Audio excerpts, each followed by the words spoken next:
देवभूमि उत्तराखंड और उसके पूर्वी छोर पर स्थित है जिला चंपावत। सन 1997 में अपने मातृ जनपद पिथौरागढ़ से अलग होकर चंपावत अस्तित्व में आया। अपने नैसर्गिक सौंदर्य के लिए प्रसिद्ध चंपावत जनपद समुद्र तल से 1670 मीटर की ऊंचाई पर स्थित है। प्राचीन काल में चंपावत चंद वंश के राजाओं की राजधानी के रूप में प्रसिद्ध हुआ। आध्यात्म की दृष्टि से भी चंपावत अग्रणी पायदान पर रहा। गोलू देवता का मंदिर एवं बालेश्वर का शिलाओं से सुसज्जित पौराणिक मंदिर रमणीक स्थलों में से एक है। 5 तहसीलों और 4 ब्लॉकों में विभाजित जनपद की कुल आबादी लगभग 2,60,000 है। पशुओं की कुल आबादी यहाँ लगभग 2,57,000 की है। पुरातन काल से ही कृषि एवं पशुपालन जनपद की अधिकांश आबादी की आय का मुख्य स्रोत रहे हैं। पशुपालन विभाग चंपावत द्वारा किए जा रहे आधारभूत बदलाव, रणनीतिक फैसले एवं प्रोत्साहन कार्यक्रमों का ही परिणाम है कि जनपद चंपावत प्रति पशु दुग्ध उत्पादन में अग्रणी जनपदों में से एक बन चुका है।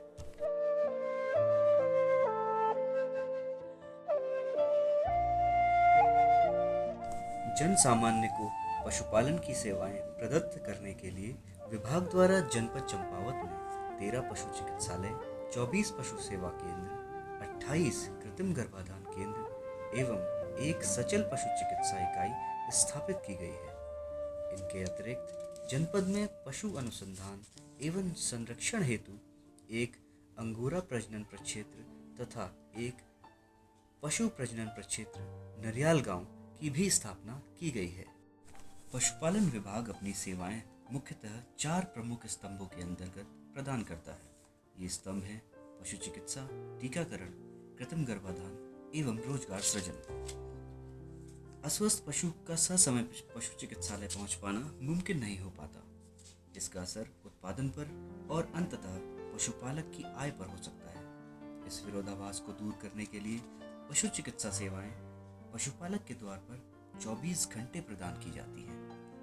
इसके अतिरिक्त पशुओं में दवापान, दवा स्नान, बधियाकरण एवं आपातकालीन शल्य चिकित्सा भी की जाती है। उत्पादकता वृद्धि हेतु नस्ल सुधार कार्यक्रम विभाग द्वारा चलाया जाता है, जिसका आधार है कृत्रिम गर्भाधान। संक्रामक रोगों के रोकथाम के लिए प्रति वर्ष पशुओं में टीकाकरण किया जाता है। विगत वर्ष से खुरपका मुंहपका की रोकथाम हेतु FMD कंट्रोल प्रोग्राम वृहद रूप से चलाया जा रहा है। पहाड़ से पलायन को रोकने के लिए पशुपालन विभाग द्वारा रोजगार परक योजनाएं चलाई जा रही हैं, जिनमें मुख्य है पूर्णतः अनुदानित कुक्कुट पालन, मदर पोल्ट्री यूनिट की स्थापना, बकरी पालन इकाई एवं गौ पालन इकाई की स्थापना। इन योजनाओं में निम्न आय वर्ग एवं उत्साही पशुपालकों का नियमानुसार चयन कर अनुदानित दरों पर पशुधन उपलब्ध कराया जाता है। विभिन्न मदों द्वारा वित्त पोषित इन योजनाओं के द्वारा पशुपालकों को स्वावलंबी बनाया जा रहा है तथा पहाड़ों में स्वरोजगार के नए आयाम स्थापित हो रहे हैं। प्रचुर मात्रा में चारे की उपलब्धता पहाड़ी जनपदों में प्रगतिशील पशुपालन के लिए एक बड़ी बाधा सिद्ध होता है। इन समस्या के निराकरण हेतु पशुपालन विभाग द्वारा उन्नत प्रजाति के चारा बीज का वितरण, कॉम्पैक्ट फीड ब्लॉक, चाटन भेली तथा वैकल्पिक चारे की व्यवस्था भी की जाती है। स्वरोजगार के एक विकल्प के रूप में अंगोरा शशक पालन व इससे जुड़े आर्थिक लाभों को जनपद में प्रसारित करने के उद्देश्य से अंगोरा शशक प्रजनन प्रक्षेत्र की स्थापना मॉडल इकाई के रूप में की गई है। अंगोरा शशक पालन द्वारा उत्पादित ऊन की लघु उद्योगों में अत्यधिक मांग है, जो कि पशुपालक के लिए अतिरिक्त आय का स्रोत भी हो सकता है। स्वदेशी बद्री गाय के संवर्धन एवं संरक्षण हेतु वर्ष 2011 में जनपद चंपावत में पशु प्रजनन प्रक्षेत्र की स्थापना की गई। प्रक्षेत्र पर बद्री गायों का पालन पोषण तथा नस्ल सुधार का कार्य किया जा रहा है। इन गायों में अधिक रोग प्रतिरोधक क्षमता न्यूनतम देखरेख की आवश्यकता तथा इनके दूध में औषधीय गुण भी होते हैं। इसके अतिरिक्त नरियाल गांव प्रक्षेत्र में मनरेगा अंतर्गत चारा वृक्ष नर्सरी की स्थापना तथा प्रक्षेत्र के पशुओं हेतु चारा उत्पादन भी किया जा रहा है। पशुपालकों को पशुओं की मृत्यु के कारण हुए नुकसान से सुरक्षा मुहैया करवाने हेतु तथा पशुधन और उनके उत्पादों के गुणवत्तापूर्ण विकास के चरम लक्ष्यों के साथ लोकप्रिय बनाने के लिए पशुपालन विभाग चंपावत द्वारा पशुधन बीमा योजना शुरू की गई। पालतू पशुओं के साथ साथ वन्य जीवों की चिकित्सा एवं शव परीक्षण जैसे कार्यों का निष्पादन भी पशुपालन विभाग द्वारा ही किया जाता है। उन्नत पशुपालन को पशुपालकों के बीच प्रतिस्पर्धा के रूप में प्रस्तुत करते हुए तथा पशुपालन व्यवसाय को और अधिक रुचिकर बनाने के उद्देश्य से पशुपालन विभाग द्वारा समय समय पर पशु प्रदर्शनियों का विकास खंड स्तर पर आयोजन किया जाता है। पशुपालन में विकसित नई तकनीकों को प्रयोगशाला से पशुपालक के घर तक प्रसारित करने हेतु विभाग द्वारा विभिन्न गोष्ठियों जैसे एस्कैड, अहिल्याबाई होलकर भेड़ बकरी पालक गोष्ठी, आत्मा योजना अंतर्गत गोष्ठियों तथा पशु चिकित्सा शिविरों का आयोजन किया जाता है। इन शिविरों में द्विपक्षीय संवाद पर विशेष ध्यान दिया जाता है, जिससे पशुपालकों की समस्याओं का निवारण और अधिक सैद्धांतिक तरीके से हो पाता है। आइए जानते हैं पशुपालकों की कहानी, उनकी ही ज़बानी। मैं ग्राम नरसिंहनाला, जिला चंपावत का निवासी हूँ। मेरा नाम श्री कीर्ति चंद्र खरपाल, मैं सनिया चंपावत का रहने वाला हूँ।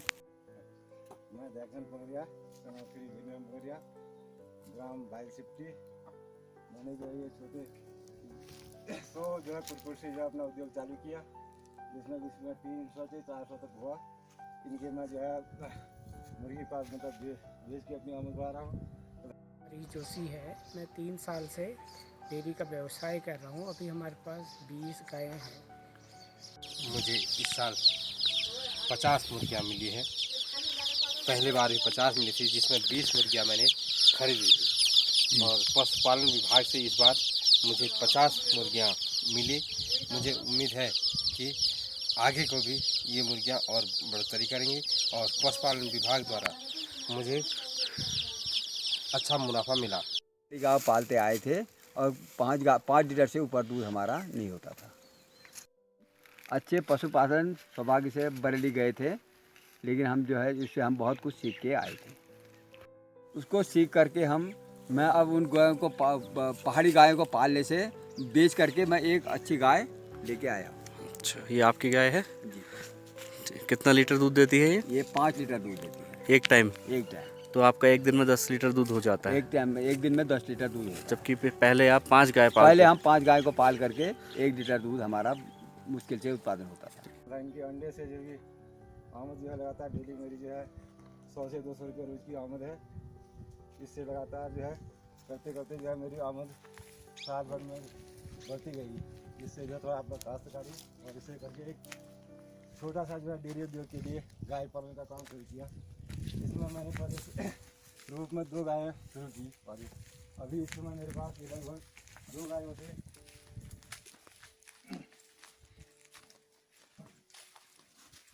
8 गाय करीब है, जिसका जो 35 से 40 लीटर दूध तक मेरी आमद हो रही है। और मैं इनका रखरखाव अपने बेहतर ढंग से कर रहा हूँ, जिसके लिए मुझे जो है पूरा जो है सहयोग पशु विभाग से भी अन्य मदद से भी मिलता रहता है। हर लोग मेरी जो है खर्चों जो है सहायता करते रहते हैं। डेयरी का हमने स्टार्टिंग की थी 2008 से। उससे पहले उत्तरांचल में सेक्स सीमन का प्रयोग हमने स्टार्ट किया। ये सेक्स सीमन से हॉस्पिटल में जो सेक्स सीमन आया था आत्मा के द्वारा, ये उससे पैदा हुई है। और ये भी पशुपालन विभाग के द्वारा ही प्रदत्त हॉस्पिटल से है। 4 महीने की है। ग्रामीण अंचल के उत्तराखंड को अपने स्वावलंबन के पैरों में खड़ा करने के लिए चंपावत की पशु चिकित्साविदों की टीम दिन रात प्रयासरत है। लेकिन क्या आप जानते हैं, हमारे द्वारा किए गए ये प्रयास वास्तविकता में कब फलीभूत होते हैं वो तब होते हैं जब इस टीम से प्रेरित कोई किसान के चेहरे पर अंतिम मुस्कान आती है और उस मुस्कान के बाद पशुपालन नित्य उनके जीवन का एक अहम अंग बन जाता है।